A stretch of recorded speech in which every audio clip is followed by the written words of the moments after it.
Hello and welcome to News 6.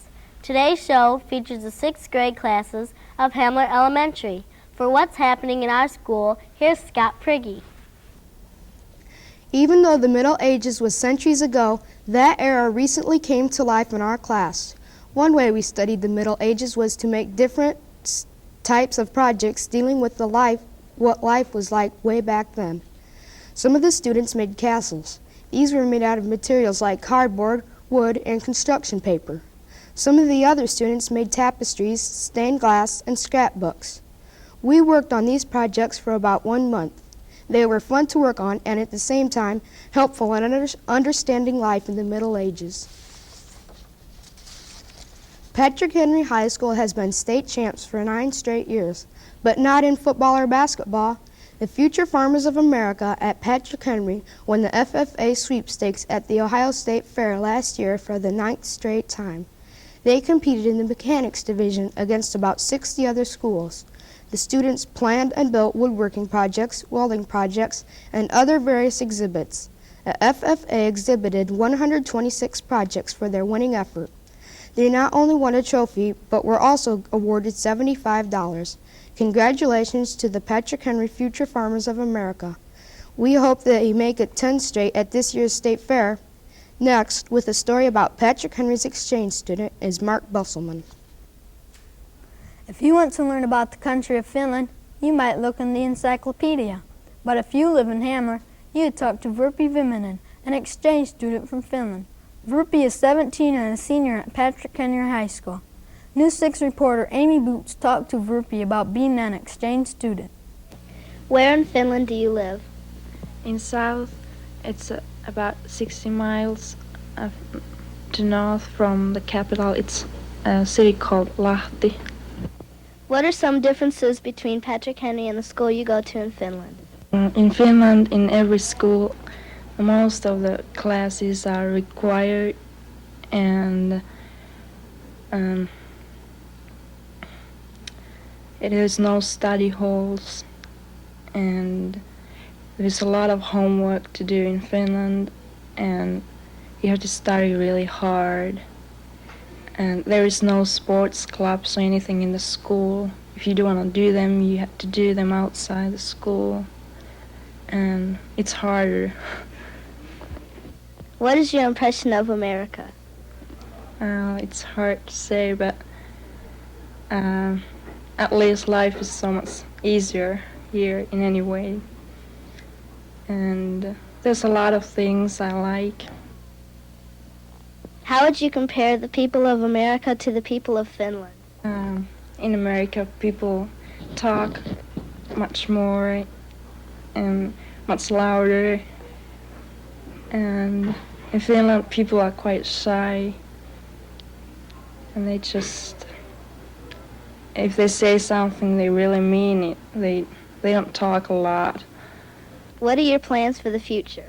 I hope to become an interpreter or something like that. Something which is doing something with languages. I don't know yet. I don't have any plans. I have 2 more years to go to school in Finland, and then I see you after that. This is Amy Boots for News 6. Our 6th grade class feels strongly about our forest. We think it is wrong that farmers tear forests down to get more land. When this happens, the soil blows away and land erosion starts. The soil blows away because the tree roots are no longer there to hold the soil down. Another reason why forests should not be torn down is because it takes the homes and food away from the animals, and this would someday destroy the wildlife. Most of us have been lucky to enjoy the beauty of the forest. We should make sure that the people of tomorrow can enjoy them too. Now with the community segment, here's Julie Dravis. Hamler has a very old fire truck named Old Faithful. The truck is 58 years old and was the 3rd gas-operated truck ever in Hamler. Old Faithful got its name because it did such an outstanding job for so many years. There are now 4 trucks and a Jeep at the Hamler Fire Station, and Old Faithful is no comparison to these newer trucks. For this reason, Old Faithful is now only used for parades. The truck has been in every parade since 1960 that Hamler has participated in, and that's a lot of parades. Hamler is a popular place in Northwest Ohio when we hold our annual Summerfest. Everyone has a good time at the 10-year-old event, but more important is that the profits are used to improve our town. Some of the money is now being used to purchase a slide, swings, and seesaws for the town park. In recent years, a softball diamond, tennis court, 2 buildings, and evergreen trees have been added to the Summerfest grounds. A bridge has also been built for easier foot crossing of the Turkeyfoot Creek. We feel that the most important accomplishment of the Hamler Summerfest is providing an education for a young future doctor. As of now, Hamler residents must use doctors from surrounding communities. What is the Summerfest? It is the people of Hamler working together to make our town a better place to live and one we can be proud of for many years to come. Now back to Peggy Krager with the People segment. If you like to bowl, you can thank a resident of Hamler for making the game easier to play. Mr. Darwin Sonnenberg has invented 2 devices for bowling alleys. One of his inventions is a sanding burl that fits on the front of a sanding machine. The burl drives the sanding machine down the lane automatically. The second invention is a ball wheel paddle that improves the return of the bowling ball. Mr. Sonnenberg owns patents on both of his inventions. A patent is an important piece of paper because it makes the inventor the only person who can profit from his invention. Patents are issued by the U.S. government, and they cost Mr. Sonnenberg about $1,000 each.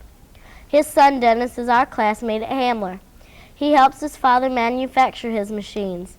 Maybe someday Dennis will come up with a patent of his own. Have you ever owned a pet that has 8 eyes and 8 legs? Friend Sandy Hahnemann of Hamler owned one. It's Clarabelle, their pet tarantula. Clarabelle is about 2 years old and is quite a big spider for her age. Tarantulas like heat, so Clarabelle is kept in a glass cage near a window where the sun rays can get to her. Clarabelle has 8 eyes put together to make one big eye that is located on the top of her head. She eats crickets, mealworms, and mice, and she kills her prey by poisoning it. Many people think that tarantulas are fatal, but they're not. They're only as harmful as a bee sting. It wouldn't be so bad to have a pet like Clarabelle, would it? Thank you for watching News 6. Today's show was brought to you by the 6th grade classes of Mrs. Diane Geiser. Next week, News 6 will feature the 6th grade of Van Buren Elementary. Have a great week.